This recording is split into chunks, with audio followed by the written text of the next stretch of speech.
Welcome to the first video on Hume. The last few videos have been on the Locke-Leibniz controversy. And in those videos, I spent a little bit of time contrasting Locke with both Descartes and Leibniz.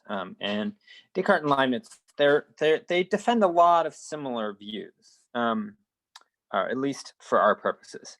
And two main differences that we looked at were their differences over innate ideas and their differences in method. And those are set out here on your handout. I'm not gonna go through them again, but I just wanted you to have them in front of you for those videos. So I'm gonna skip down to Hume's project. So now we're gonna be making another big shift in the class. So remember, Locke published his treatise right after Principia, Newton's Principia had come out. So Locke had published his essay concerning human understanding in 1689. And now we're going to be jumping forward to Hume's inquiry concerning human understanding. And the two major works that we're going to be concerned with are a treatise of human nature and the inquiry concerning human understanding. And so as you can see, we're jumping another 50 years here ahead. And so we're now 100 years past Descartes. I mean, Descartes was as old news to Hume as, I don't know, Frege or early Wittgenstein or Russell are to us. I mean, there was a big break here. There was a big gap in time between Hume and Descartes. Okay.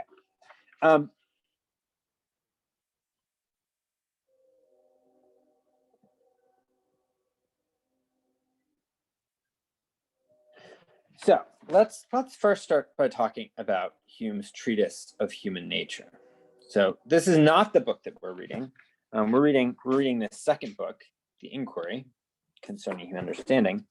And in the treatise of human nature, which Hume publishes between 1739 and 1740, this is where many of the ideas of the inquiry are already found. And it's arguably Hume's main philosophical work.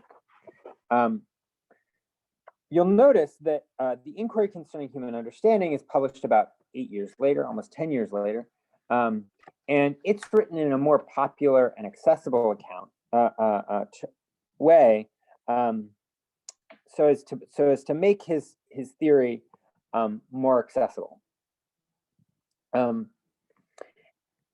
And you'll remember that Descartes wrote the Meditations in his 30s, and Locke's essay was published much later in his life, when he was close to 60. Hume, however, wrote the treatise of human nature when he was only 28, and he conceived of the project when he was much younger, when he was a teenager. And so over, throughout his 20s and his late teens, he worked on this book, basically nonstop. I mean, it was the main thing that he was working on. And he was a little broken by his ardent application to it. His health suffered a bit. And his ruling passion, at one point he admits, is literary fame. He wanted to be a famous man of letters. He wanted to be famous in intellectual circles of his day. And when the treatise was published, nobody paid any attention to it. It was sort of completely ignored, and this was devastating to Hume. I mean, he was just distraught that nobody really paid much attention to the treatise. He once remarked on that it fell stillborn from the presses, and it was in part to gain the audience that the treatise failed to gain that he wrote the Inquiry Concerning Human Understanding. So Hume eventually did achieve success, literary success, And this is in part because of the elegance of his prose. So his prose is carefully crafted, especially in his later writing. And there's always going to be a careful piece of philosophy that he's developing. So the inquiry, the piece that we're reading, which is later than the treatise, it's easy to read along and feel like you understand what's going on in a single paragraph, and then the next, and then the next, without seeing how the paragraphs fit together. I mean, it's sort of written in a way so that it'll go down smooth, and in some ways even more than Descartes. And this makes it a pleasure to read, but it also makes it a bit dangerous, right? I mean, you don't want to just let your mind glide along, over the words, but you want to stop yourself and ask, I mean, what's going on here?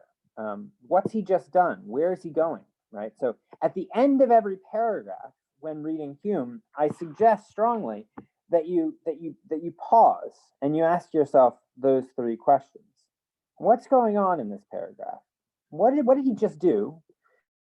And where does he seem to be going? I mean, how is this paragraph fitting into the overall argument that he's creating?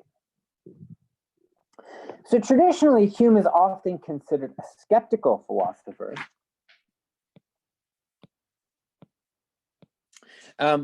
And this is a philosopher, remember, who thinks that many of our beliefs are mistaken.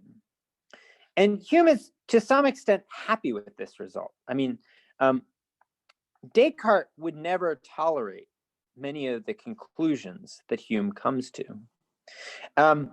And so to some degree, he would say, yeah, I am sort of a skeptical philosopher.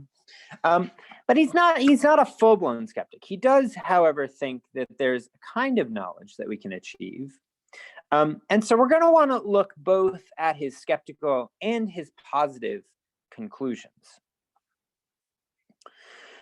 So Hume was a tremendously systematic philosopher in his own way. And in the treatise, so going back to his earlier work, the treatise, there are three parts.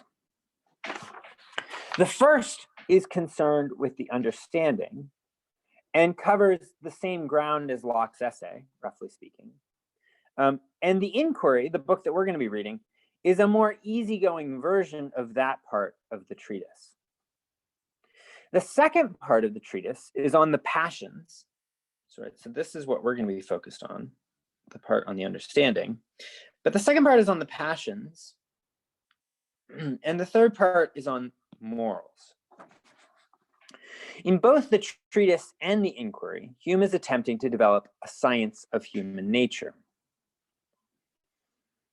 And here, he's expanding and attempting to make more rigorous the use of the empirical method that Locke introduced into this science.